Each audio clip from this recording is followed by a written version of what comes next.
ബിരിയാണി എന്താ ഇത്ര ഇഷ്ടമാവാൻ കാരണം? അത് പണ്ട് എൻ്റെ കുട്ടിക്കാലത്ത് വീട്ടിൽ ബിരിയാണി എന്ന് പറഞ്ഞുണ്ടാക്കുന്നത് വെജ് ബിരിയാണി ആയിരുന്നു.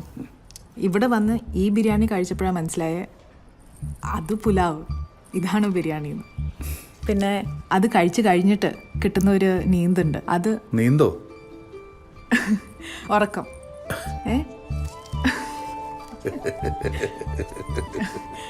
അത് കഴിഞ്ഞിട്ട് കിട്ടുന്ന ഒരു ഉറക്കം, അത് സൂപ്പറാ. നിങ്ങളുടെ പപ്പട അടിപൊളി കേട്ടോ. ഷിപ്പിലെ ഷെഫല്ലേ? ഷെഫൊന്നുമില്ല, ഷെഫിനെ സഹായിക്കുന്ന അസിസ്റ്റന്റ്. ഓ, അസിസ്റ്റന്റാ. അപ്പൊ ഷിപ്പിലെ ബിരിയാണിയും ഇങ്ങനത്തെയാ? അല്ലല്ല, ഇങ്ങനത്തെ ബിരിയാണി ഷിപ്പിലില്ല. ഷിപ്പിൽ മലയാളികൾ മാത്രമല്ലല്ലോ, അവിടെ വേറെ കുറേ